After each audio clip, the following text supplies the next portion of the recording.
Hello friends, स्वागत है आपका हमारे YouTube channel GK with me में।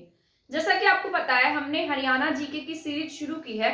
तो आज की क्लास में हम आगे पढ़ना शुरू करेंगे हरियाणा का जो हमने इतिहास स्टार्ट किया था उसके बारे में।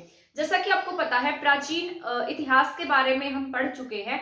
आज की हमारी क्लास का मेन मोटिव रहेगा मुगल सल्तनत के बारे में, ठीक है। यानी कि मिडिल एज में हमारा हरियाणा किस प्रकार से था उसके बारे में आज की क्लास में हम कंप्लीट जान लेंगे।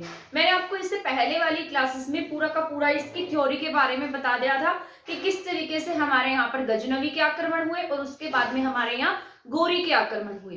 गोरी के आक्रमण के बाद हमारे इंडिया पर गुलाम वंश का शासन स्थापित हो गया और इसके साथ साथ हरियाणा पर भी गुलाम वंश का शासन जो था वो स्थापित हो गया था। मैंने आपको बताया था, जो गोरी था, गोरी का कोई भी बेटा नहीं था, उसके गुलाम थे और वो अपने गुलामों को बहुत अधिक प्यार करता था, इसीलिए उसने अपने गुलामों को अपना जो टेरिटरी थी, एरिया था, वो सब दे दिया था।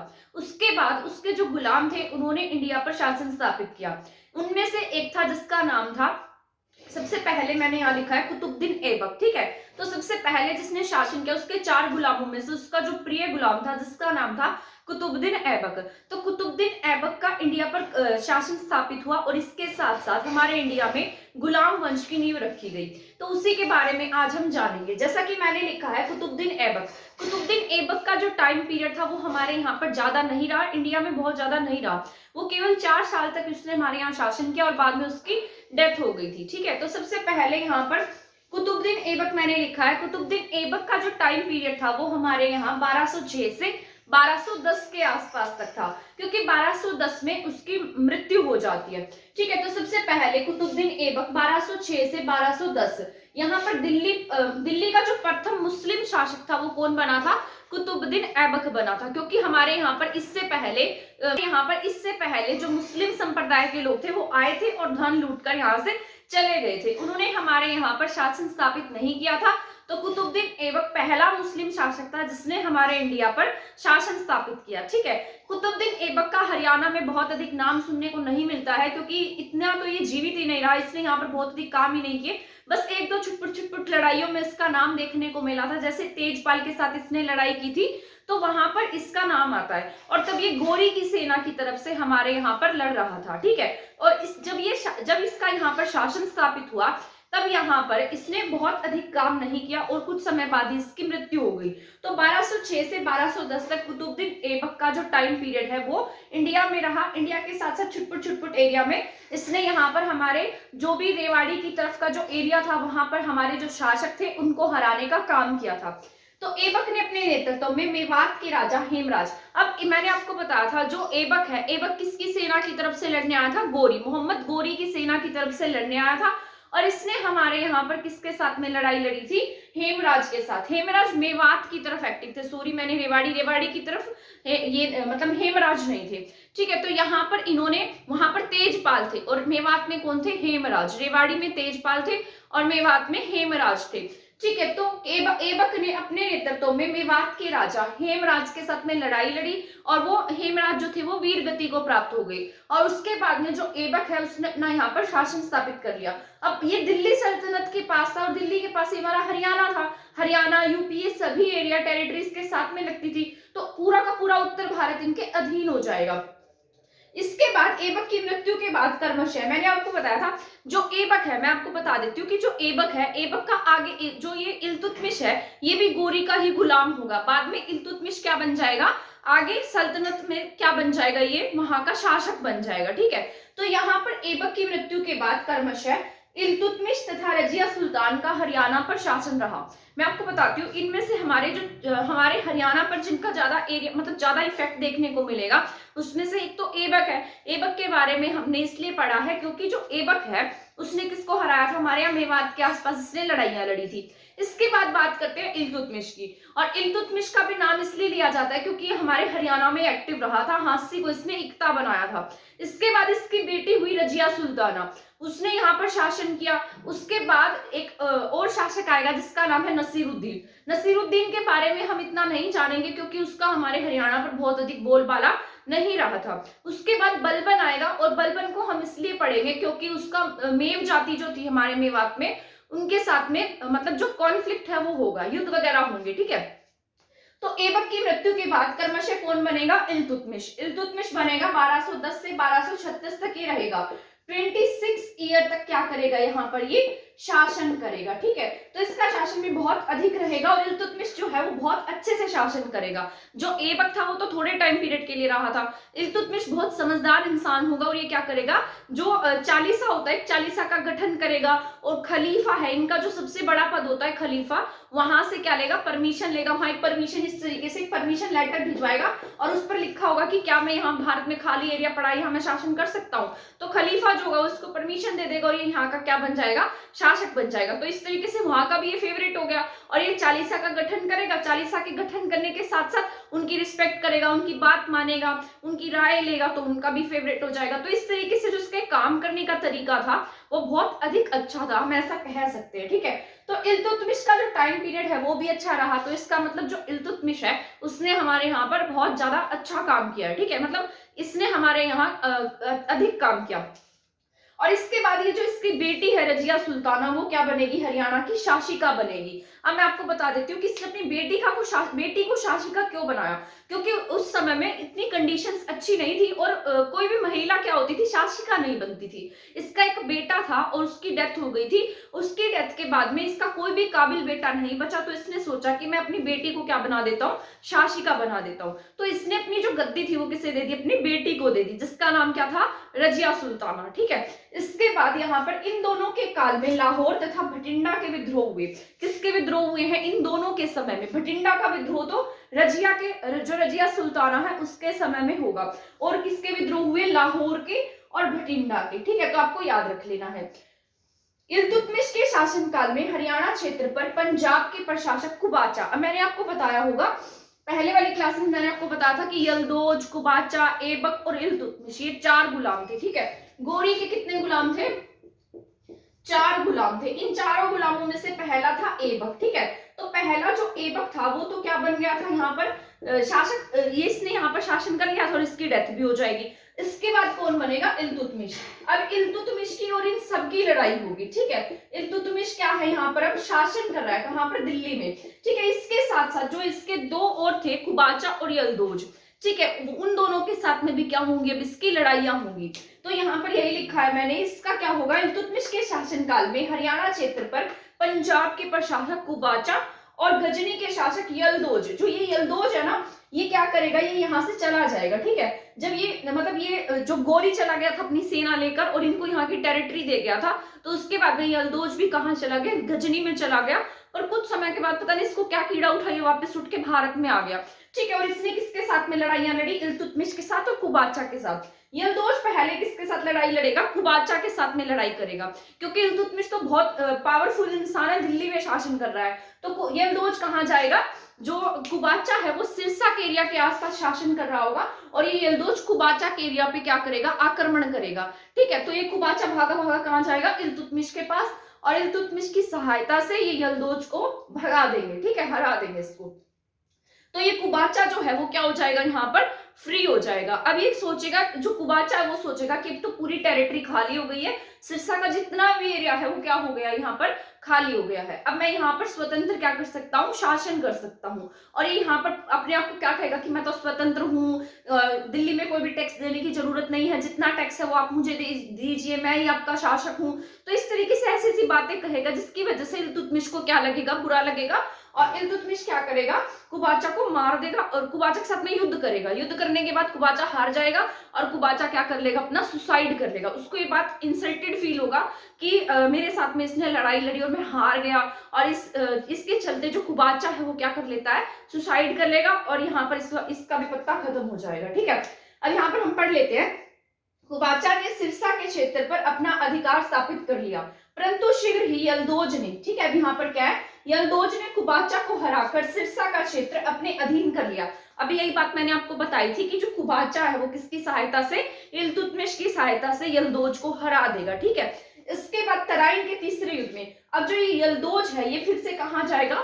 इल्तुतमिश से लड़ाई करने जाएगा, ठीक है। और कहा इनकी जो लड़ाई है वो कहां पर होगी, तराइन में। पहले तराइन के 2 युद्ध हो चुके हैं और तीसरा युद्ध किस किस के बीच में होगा, यल्दोज और इल्तुतमिश के बीच में 1206 ईस्वी में, ठीक है। तो आपको याद रखना है तराइन का ये तीसरा युद्ध है और इस युद्ध में क्या होगा, ये माना जाएगा, ठीक है। तराइन के तीसरे युद्ध में यल्दोज और इल्तुतमिश के बीच में लड़ाई हुई और इसमें इल्तुतमिश क्या करेगा, जीत जाएगा और यल्दोज की हार हो जाएगी। और यल्दोज को क्या करेंगे, ये बंदी बना लेंगे और इसको बंदी बनाकर क्या हो जाएगा, इसका कत्ल कर दिया जाएगा, यानी कि इसको मार दिया जाएगा, ठीक है, किसे, यल्दोज को। तो यहाँ से यल्दोज का भी पत्ता साफ हो जाएगा और कुबाचा के बारे में मैंने आपको बताया। जो ये यल्दोज है इसका पत्ता समाप्त हो जाएगा और इसके साथ साथ जो कुबाचा है, कुबाचा की मैंने आपको बता दिया था कि ये क्या कर लेगा, सुसाइड कर लेगा, ठीक है। इसके बाद इस युद्ध में कुबाचा ने इल्तुतमिश की मदद की थी और यहाँ पर ये जो कुबाचा है, कुबाचा ने किसकी मदद की थी, इल्तुतमिश की। पहले जो ये सिरसा वाला युद्ध हुआ था यहाँ पर ये दोनों इकट्ठे लड़े थे, इल्तुतमिश और कुबाचा। फिर बाद में भी दोनों इकट्ठे लड़े, पर जो कुबाचा है उससे क्या गलती हो गई कि इसने अपने आप को स्वतंत्र घोषित कर दिया और क्या कहा कि दिल्ली में कोई भी टैक्स देने की जरूरत नहीं है, मैं इंडिपेंडेंट हूं, मैं स्वतंत्र हूं, आप मुझे टैक्स दीजिए, मैं आपका शासक हूं। तो ये गलती कर जाता है और इसकी वजह से इल्तुतमिश और इसके बीच में लड़ाई हो जाती है और लड़ाई होने के बाद में कुबाचा हार जाता है और कुबाचा क्या कर लेता है, सुसाइड कर लेता है, ठीक है। इसकी मदद की और बाद में कुबाचा ने स्वयं को सिरसा का स्वतंत्र शासक घोषित कर दिया। ये मैंने आपको बता दिया था लड़ाई होने के बाद क्या होगा। अब मान लो इसको यहाँ से यल्दोज को भगा दिया और ये क्या हो गया, यहाँ से खुद क्या बन गया, स्वतंत्र बन गया, ठीक है। और यहाँ पर इसने खुद को क्या कर दिया, स्वतंत्र घोषित कर दिया। परंतु 1723 ईस्वी के आसपास की बात है, इल्तुतमिश ने सिरसा पर आक्रमण कर इसे अपने अधीन कर लिया। यही बात मैंने लिखी है, ये इंपॉर्टेंट है, ठीक है। तो कब इनकी लड़ाई हुई थी, 1223 में, और यही बात इंपॉर्टेंट है। यहां से किसका खात्मा हो जाएगा, यल्दोज का, ठीक है, सॉरी कुबाचा का। यल्दोज का तो पहले ही हो गया, किसका, ये कुबाचा। तो यहाँ से कुबाचा का भी खात्मा हो जाएगा, तो ये दोनों की डेथ हो जाएगी। इसके बाद यहाँ जो इल्तुतमिश है उसका शासन स्थापित रहेगा। इल्तुतमिश के समय इसने हांसी को अपना इक्ता बनाया। तो ये बात क्या है, इंपॉर्टेंट है, आपको याद रखनी है। यहाँ से बहुत अधिक टैक्स कलेक्शन का काम होता था, इसलिए इसको क्या बनाया था, अपना इक्ता बनाया था। इसने इक्ता प्रथा लागू की थी, जिससे बहुत ज्यादा, मतलब इक्ता क्या होती थी, एक तरीके का जहां से रेवेन्यू मिलता या पैसा मिलता। तो इसने हांसी को क्या बनाया, अपना इक्ता बनाया था, ठीक है। तो अगर आपसे पूछा जाएगा तो इसने इक्ता किससे बनाया, हांसी को, ठीक है, अपना इक्ता बनाया। हांसी का इक्ता सैनिक प्लस आर्थिक महत्व के कारण जरूरी था। अब मैंने आपको कहा यहाँ पे आर्थिक, यानी कि पैसा बहुत ज्यादा था, पैसा होने के साथ साथ यहाँ की सेना भी बहुत अधिक अच्छी थी, ठीक है। तो ये दोनों बातें इंपॉर्टेंट है, इसलिए इसने हांसी को क्या बनाया, अपना इक्ता बनाया। उसके बाद 1236 के आसपास इसकी क्या हो जाती है, डेथ हो जाएगी, किसकी, इल्तुतमिश की। और इल्तुतमिश के बारे में मैंने आपको बताया था कि इसका कोई भी काबिल बेटा नहीं होगा, मतलब सारे निकम्मे होंगे एक तरीके से, और ये क्या कर देगा, अपनी बेटी रजिया को क्या करेगा, यहाँ के सुल्तान बना जाएगा, ठीक है, कि ये शासिका होगी आगे आने वाले समय। पर वहां के जो लोग थे, इसके जो भाई थे, वो उससे चिढ़ गए कि इसको हमारे रहते हुए ये कैसे शासिका बन सकती है। और जो चालीसा का इसने गठन किया था, वो चालीसा भी इस बात से क्या हो गया, खफा हो गया। उसने कहा कि हम कैसे किसी महिला के सामने सिर झुका सकते हैं, कैसे उसकी हाँ में हाँ मिला सकते हैं। तो ये उनकी पहले की ऐसी सोच थी। तो इल्तुतमिश की मृत्यु के बाद इसकी बेटी रजिया क्या बनी, सुल्तान बनी, ठीक है, 1236 से 1240, यानी कि 4 साल तक ही रहेगी। और इसके बीच में इसकी क्या हो जाएगी, 1240 में इसकी हत्या कर दी जाएगी। और ये क्या होंगे, मतलब जितने भी शासक थे वो सब क्या हो जाएंगे, इसके खिलाफ हो जाएंगे। तो रजिया सबसे पहले कहाँ जाएगी, पंजाब की तरफ जाएगी। पंजाब में गवर्नर था अल्तुनिया, उससे मिलेगी और वो क्या था, वहां का गवर्नर था, और उससे क्या कर लेगी, विवाह कर लेगी। और ये जब वहां से रास्ते में से आ रही होगी, अल्तुनिया से विवाह करके, अल्तुनिया और रजिया दोनों कैथल के रास्ते से दिल्ली की तरफ आ रहे होंगे, तो रास्ते में ही कुछ डाकुओं के द्वारा इनकी हत्या कर दी जाएगी, ठीक है। कहीं कहीं पर ऐसा लिखा है कि कुछ जाट और राजपूतों के द्वारा इसकी हत्या की गई है, और कहीं कहीं पर ऐसा लिखा है कि इसी के भाइयों ने वेश बदलकर इसकी क्या कर दी, हत्या कर दी, क्योंकि उन्हें क्या चाहिए थी, गद्दी चाहिए थी, ठीक है। तो इस प्रकार इसकी क्या हो जाएगी, हत्या, ठीक है। 1236 से 1240 तक क्या रही शासिका, इसने पंजाब के गवर्नर अल्तुनिया से क्या किया था, विवाह किया था। मैंने आपको बताया था पंजाब भटिंडा का क्या है, ये अल्तुनिया इसका नाम है, और ये क्या गवर्नर था। इसने इससे विवाह किया था। 1 अक्टूबर 2040 को रजिया को जाटों व राजपूतों के द्वारा क्या कर लिया गया, बंदी बना लिया गया। सॉरी 13 अक्टूबर है यहाँ, एक नहीं है 13, ठीक है। 13 अक्टूबर को ये बंदी बना लिए गए, और बंदी बनाने के बाद एक दिन बाद ही 14 अक्टूबर 1240 को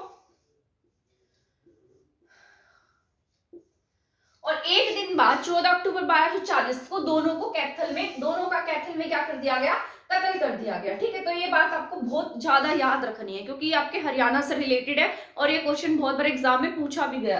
तो कैथल में क्या हो जाएगी, इसकी डेथ हो जाएगी, इसका कत्ल हो जाएगा। और जो ये कैथल है, मतलब यहाँ पर ऐसा माना जाता है कि इसकी जो मतलब इसका जो मकबरा है रजिया सुल्तान का, वो कहाँ बनाया गया, हमारे कैथल में है। ठीक है, और कैथल के साथ साथ बहुत ज्यादा डिस्प्यूट है, मतलब इसकी कब्र को लेकर डिस्प्यूट है। कहीं कहीं पर इसकी जो कब्र है वो दिल्ली में बताई गई है। ठीक है, दिल्ली के साथ साथ अब कहीं कहीं डिस्प्यूट है कि हांसी में भी इसकी कब्र बताई जा रही है। तो दो तीन डिस्प्यूट है, बट एग्जाम में आता है तो आपको कैथल ही टिक करना है, डिस्प्यूटेड टिक नहीं करना। कैथल ही एग्जामिनर जो है वो कैथल ही ऑप्शन में देता है, तो आपको कैथल ही टिक करना है एग्जाम के पॉइंट ऑफ व्यू से। ठीक है, इसके बाद में एक नसीरुद्दीन होगा जिसके बारे में हमें पढ़ना बहुत ज्यादा जरूरी नहीं है क्योंकि नसीरुद्दीन आएगा। नसीरुद्दीन भी बहुत टाइम तक यहाँ शासक रहेगा, पर ये जो है डायरेक्ट शासन नहीं करेगा। वैसे तो ये शासक तो यही रहेगा, पर इसके जो पीछे काम कर रहा होगा वो होगा बलबन। जितना भी संचालन का काम है वो कौन करेगा, बलबन करेगा। ठीक है, तो यहाँ पर नसीरुद्दीन 1240 से 65 रहेगा और इसके टाइम में भी कौन शासन करेगा, बलबन शासक रहेगा। और बलबन के साथ साथ मतलब बलबन क्या करेगा, यहाँ पर उसका जितना भी काम होगा वो बलबन करेगा, शासक बनेगा। और नसीरुद्दीन के शासक बनने के बाद यहाँ पर ये बहुत अधिक काम नहीं करेगा। इसके समय में जो बलबन है वो उसी का यहाँ पर बोलबाला रहेगा। एक बार जो बलबन है वो रास्ते से हरियाणा से जा रहा होगा और हरियाणा के मेवात जो एरिया है ना, वहां पर मेव जाती थी और बहुत खूंखार थी। ठीक है, तो ये अपना जो भी मतलब ग्रुप होता था, एक तरीके से टैक्स वगैरह कलेक्ट करके ही जाता था। तो मेव जाति के लोग क्या करते, इसका जितना भी मतलब धन होता था उसको लूट लेते और जंगलों में भाग जाते थे। और ऐसा इन्होंने बहुत बार किया। तो बलबन जो है उसने क्या किया, ये दिल्ली की सीमा पर दिल्ली गुरुग्राम की सीमा पर एक दुर्ग बना दिया। दुर्ग मतलब जो सैनिक अड्डा होता है वो स्थापित कर दिया। ठीक है, तो यहाँ पर क्या बनाया इसने, दुर्ग बनाया, गोपालगिरी का दुर्ग।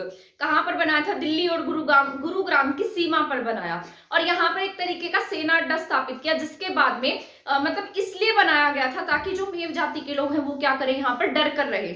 अब जैसे ही नसीरुद्दीन की डेथ हो जाती है तो बलबन सबसे पहला काम जो करेगा वो मेवात के जो जंगल है उनको कटवा देगा। और उनको कटवाने के बाद मेवात जाति के मतलब मेव जाति के लोगों का खात्मा करा देगा, उन्हें मार देगा, उनकी गर्दन मतलब बिल्कुल पूरी तरीके से इतना खौफ पैदा कर देगा लोगों में कि आने वाले समय में कोई भी बलबन के जो लोग हैं उनके टैक्स को लूट ना सके। तो इस तरीके से बलबन ने हरियाणा में मेव जाति के लोगों को क्या कर दिया, खत्म कर दिया था। ठीक है, और गोपालगिरी का दुर्ग बनाया था, वहां के जंगलों को कटवा दिया। तो बलबन का हमारे हरियाणा में इतना ही काम रहा।